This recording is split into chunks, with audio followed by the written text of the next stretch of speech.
नमस्कार दोस्तों, कैसे हो आप सब। मैं विष्णु शर्मा आपका स्वागत करता हूं आपकी इस कंप्यूटर क्लास में। पहले तो मैं आप सबसे माफ़ी चाहूँगा कि इतने दिन हो गए और हमने क्लास नहीं ली। क्या है कि मेरी एमए फाइनल की एग्ज़ाम थी, उनके वजह से थोड़ा लेट हो गया, लेकिन हम अपनी क्लासेस को कंटिन्यू करते हैं। हम हार्डवेयर पढ़ रहे थे, लगभग सभी हार्डवेयर पढ़ लिए थे। उसमें हमने स्टोरेज डिवाइस भी पढ़ लिए थे, इनपुट आउटपुट के साथ साथ स्टोरेज डिवाइस भी पढ़ लिए। स्टोरेज में अब ये मेमोरी की ही पार्ट है, मेमोरी जो हमारा यूनिट है उसका ही पार्ट है। इसमें हमने सब कंप्लीट कर लिया था, लेकिन इसमें जो मेजरमेंट यूनिट थी जैसे KB, MB, बिट वगैरह ये रह रहे थे। इनको समझाना बाकी था कि कैसे ये काम करती है और कैसे हमारा स्टोरेज सिस्टम काम करता है, कैसे स्टोर होता है डाटा। और ये समझाना बाकी था कि किस की स्पीड ज़्यादा होती है, कौन CPU के ज़्यादा पास रहता है। फिर इसके बाद हम अपना सॉफ्टवेयर पढ़ेंगे, जिसमें बहुत ज़्यादा पार्ट तो नहीं है, लेकिन ज़्यादातर उसमें से आता है, जिसमें हमारा माइक्रोसॉफ्ट ऑफिस पूरा का पूरा पढ़ा हुआ है, उसको पढ़ना है। सामने एग्ज़ाम पटवारी की है अक्टूबर में, तो उसके अकॉर्डिंग हम चलेंगे कि हमारा तब तक सिलेबस कंप्लीट हो जाए। जो हमारा सॉफ्टवेयर है वो रह रहा है, उसको कर लेंगे कंप्लीट। तो चलिए हम अपनी क्लास को शुरू करते हैं। तो हमने कहाँ तक पढ़ लिया था, हमने स्टोरेज डिवाइस सभी पढ़ लिए थे, जिसमें प्राइमरी स्टोरेज पढ़ लिया था और सेकेंडरी स्टोरेज पढ़ लिया था। ये देखिए कि ये है ट्राइंगल है किसका, स्टोरेज का, जिसमें देखिए अगर हम नीचे से ऊपर की ओर जाते हैं, कहाँ, नीचे से ऊपर की ओर जाते हैं, तो स्पीड बढ़ती है। क्या बढ़ती है? स्पीड बढ़ती है हमारी मेमोरी की, और CPU से नज़दीक संबंध बढ़ते हैं, कि मतलब डायरेक्ट संबंध बढ़ते हैं। डायरेक्ट ही हमारी मेमोरी CPU के कांटेक्ट में रहती है। अगर डायरेक्ट रहेगा तो उसकी स्पीड भी ज़्यादा होगी।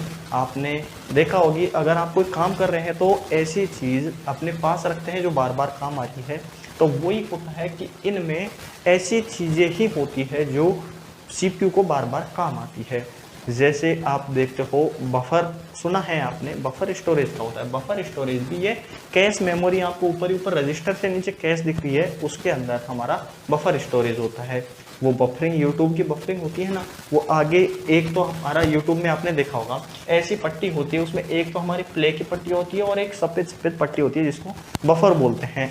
वो किसमें से होता है? उन रजिस्टर्स में से होता है जो CPU के ज़्यादा पास होते हैं, इसीलिए उसको ज़्यादा जल्दी एक्सेस कर लिया जाता है।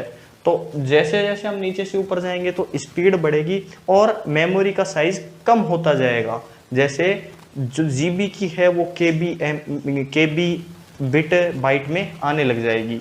और जैसे ही हम इस ट्राइंगल में नीचे की ओर आएंगे, ट्राइंगल में नीचे की ओर आएंगे तो स्पीड कम होती जाएगी और स्टोरेज साइज बढ़ता जाएगा। GB, TB, PB ऐसे बढ़ता जाएगा स्टोरेज साइज। आपने देखा होगा कि रैम कम होती है और जो सेकेंडरी एक्सटर्नल होता है, सेकेंडरी स्टोरेज होता है, वो ज़्यादा होता है। इसीलिए तो होता है रैम की स्पीड ज़्यादा होती है लेकिन उसका स्टोरेज कम होता है, और एक्सटर्नल की स्पीड कम होती है लेकिन स्टोरेज ज़्यादा होता है। उसकी कम होने के, स्टोरेज कैपेसिटी कम होने के साथ साथ उसकी जो प्राइस है वो बढ़ता जाता है, और इसका प्राइस कम होता है, उसका प्राइस ज़्यादा होता जाता है। जितनी ज़्यादा स्टोरेज की लोगे उतना ज़्यादा ही उसका पैसा लगेगा। इस मेमोरी से वो मेमोरी ज़्यादा महंगी होती है।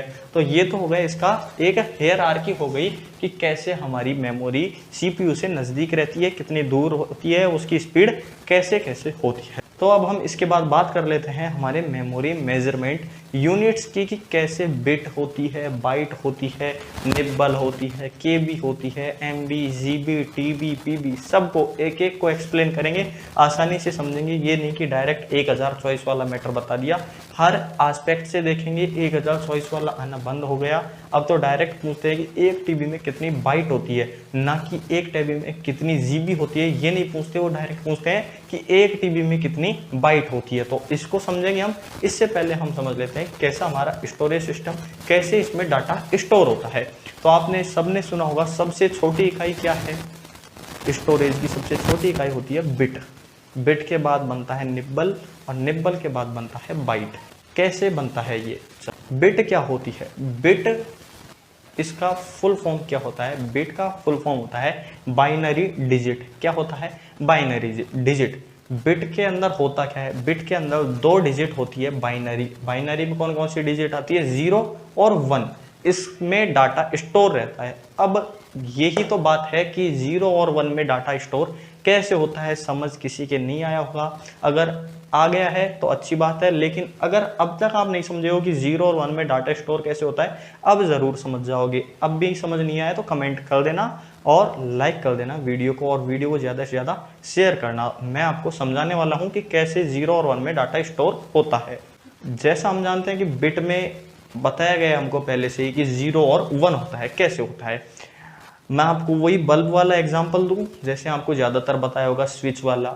देखिए ये हमारा बल्ब है, बल्ब चालू है तब तक तो हम मान लेते हैं भाई इसमें लाइट आ रही है, उसको हम 1 मान लेते हैं या ऑन मान लेते हैं, ठीक है। अगर इसमें लाइट या इलेक्ट्रिसिटी नहीं आ रही तो उसको हम 0 मान लेते हैं या फिर ऑफ मान लेते हैं, ठीक है।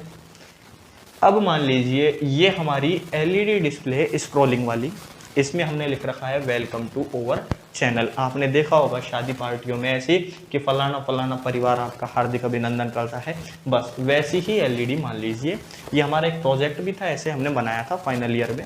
तो इसमें ये कैसे वर्किंग करता है, ये 0 और 1 के कॉन्सेप्ट पर ही काम करता है, बिट के कॉन्सेप्ट पर ही काम करता है। उसको मैं इसके थ्रू ही समझाता हूँ कि कैसे।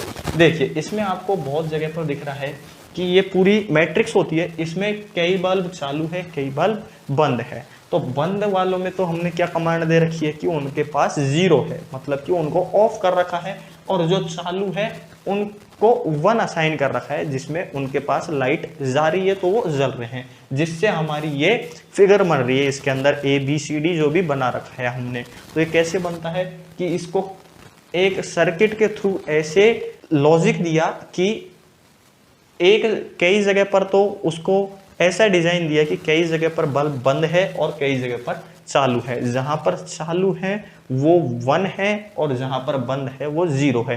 तो इससे हमारा क्या बन गया, एक अल्फाबेट बन गया, ABCD जो भी बना। कैसे बना, उस 0 और 1 से ही। कुछ को बंद कर दिया तो 0 और जिनको चालू कर दिया 1। तो इस 0 1 से ही तो हमारा क्या बन गया, ये बन गया एक जो भी डिजिट है हमको जो बनाना है वो बन गया। अब ऐसे ही काम करता है हमारा कंप्यूटर। ये तो एक तरह से इलेक्ट्रिकली हो गया, लेकिन इलेक्ट्रॉनिक्स या डिजिटली कैसे काम करता है। देखिए जो हमारे ABCD होते हैं इनको एक ASCII कोड दिया हुआ होता है। एक होता है ASCII कोड। कौन सा होता है, ASCII कोड। इस ASCII कोड में बाइनरी डिजिट होती है कि जैसे A के लिए ASCII कोड ये है, B के लिए ASCII कोड ये है। ASCII कोड को भी बाइनरी में कोड में कन्वर्ट किया जाता है। तो ये बाइनरी कोड होता है, जैसे A का ASCII कोड होता है ये, तो और ASCII कोड का बाइनरी कन्वर्जन होता है वो बाइनरी। कंप्यूटर तो बाइनरी, कंप्यूटर तो लाइट ही तो समझेगा, कंप्यूटर ABCD थोड़ी समझता है। जैसे ही हम A दबाते हैं तो कंप्यूटर उस बाइनरी कोड को समझता है कि इन महाशय ने 0 1 0 0 0 1 0 दबाया है, तो वो A प्रिंट कर देता है। उसको कन्वर्टर होते हैं, ट्रांसलेटर होते हैं, उनके थ्रू वो मशीनी लैंग्वेज है, 0 1 की लैंग्वेज है, वो चेंज किस में कर देती है, वो चेंज कर देती है उसको मशीनी लैंग्वेज, उसको हाई लेवल लैंग्वेज में ABCD में चेंज कर देती है, उसको ग्राफिक्स का रूप दे देती है।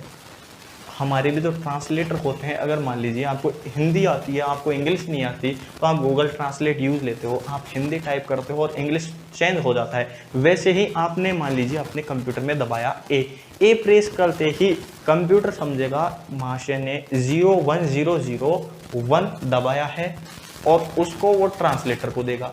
ट्रांसलेटर उसको चेंज करके बताएगा कि ये A है, ठीक है, इन्होंने A दबाया है, और कंप्यूटर A को नहीं समझता, ट्रांसलेटर उसको चेंज करके ग्राफिकल रूप दे देता है। तो आया होगा समझ में कैसे काम करता है। कंप्यूटर ABCD नहीं समझता, ये तो 0 1 0 1 ही समझता है कि भाई लाइट आ गई तो ये, और लाइट नहीं आई तो ये। लॉजिक होते हैं ये कंप्यूटर के, जिन लॉजिक्स को चेंज करता है कौन, ट्रांसलेटर। इनको हम पढ़ेंगे किसमें, सिस्टम सॉफ्टवेयर पढ़ेंगे ना, उसमें हम पढ़ लेंगे ट्रांसलेटर कौन कौन से होते हैं, सब ट्रांसलेटर को पढ़ लेंगे। तो बिट कैसी होती है, बिट 0 और 1 में काम करती है। आगे हो गई ये तो समझ 0 और 1। 0 का मतलब भाई साहब इलेक्ट्रिसिटी ऑफ है, मतलब ऑफ की स्थिति है, और 1 का मतलब ऑन की स्थिति है।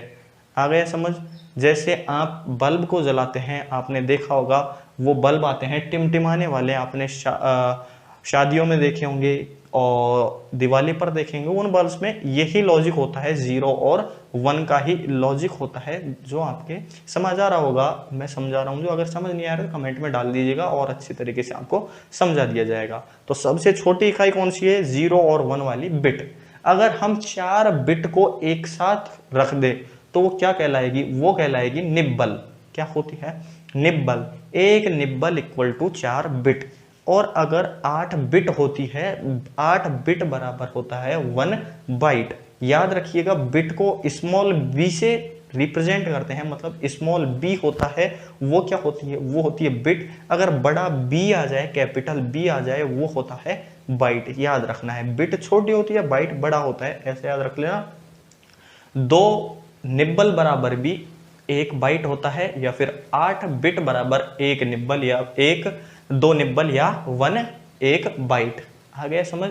और फिर 1024 बाइट इक्वल टू होता है 1 केबी। केबी मतलब किलो बाइट, मतलब कि 1024 बाइट 1 किलो बाइट का निर्माण करेंगी। निर्माण किलो बाइट क्या है?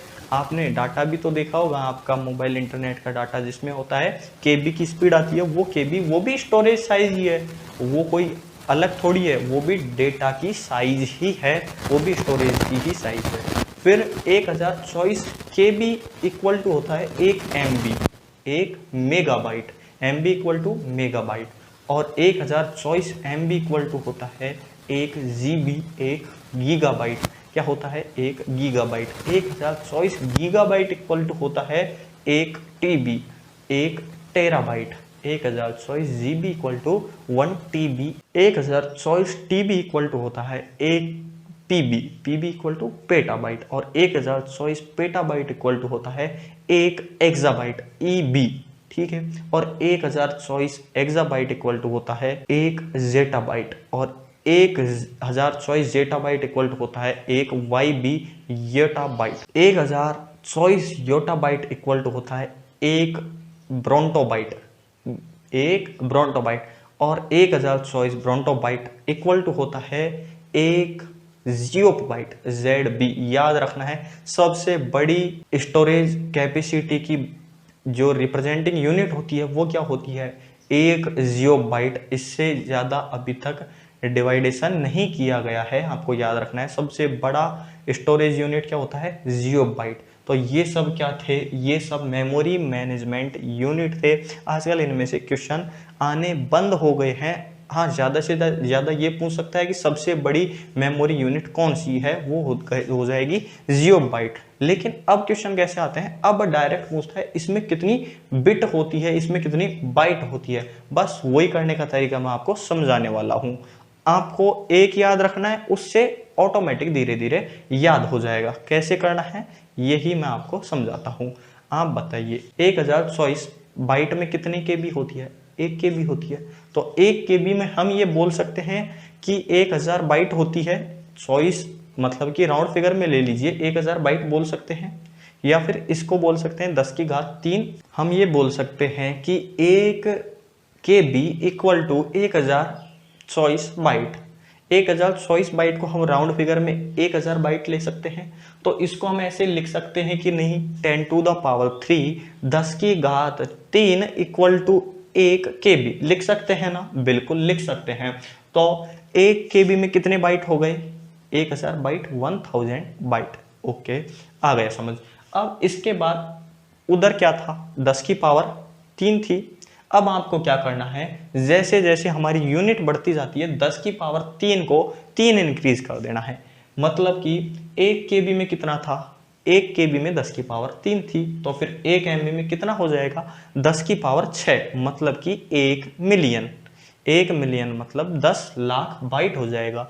फिर 1 GB में कितना हो जाएगा? 10 की पावर 9। उधर 3 था, फिर 6 हो गया, अब 9 हो गया, मतलब कि घात 3 बढ़ रही है, 3 0 बढ़ रही है। सीधी सी बात है, 1024 ही तो बढ़ता है, तो 3 0 ही बढ़ा नहीं है उसको। तो ये इधर क्या आ गया? अपना GB आ गया। तो GB का मतलब हो गया, वहां पे आता है 1 बिलियन, मतलब कि 10 करोड़ बाइट। 1 GB में 10 करोड़ 1 बिलियन बाइट होती है। आया समझ में? चलिए अब आगे चलते हैं। जीबी के बाद क्या आता है? टीबी। 1 टीबी इक्वल टू 10 की घात 9 तक आ गया। अब 3 और जोड़ दिए 10 की घात 12, 10 to the power 12। 10 to the power 12 का मतलब क्या हो गया? Trillion. Million, billion and trillion. एक टीबी में कितना हो गया? 10 की घात 12, 10 टू द पावर 12। इसका मतलब होता है ट्रिलियन।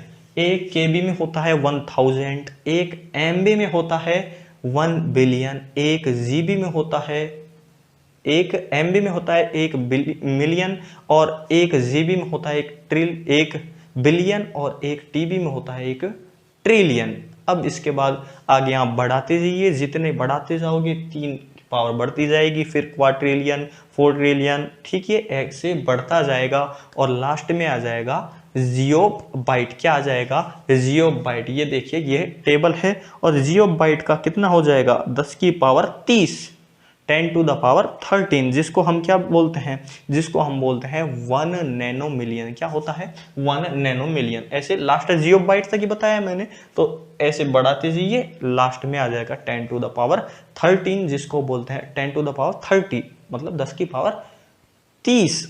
उसका मतलब होता है 1 नैनो मिलियन। 1 नैनो मिलियन इतना होता है कि आप 10 के आगे 30 जीरो गिनते गिनते थक जाओगे। इतनी होती है एक जियोबाइट में बाइट, ठीक है। एक जियोबाइट में बाइट्स की संख्या होती है 10 की पावर 30 नैनो मिलियन, मतलब कि एक के आगे 30 जीरो होंगे जब हमारा एक जियोबाइट बनेगा मेमोरी मेजरमेंट की सबसे बड़ी यूनिट।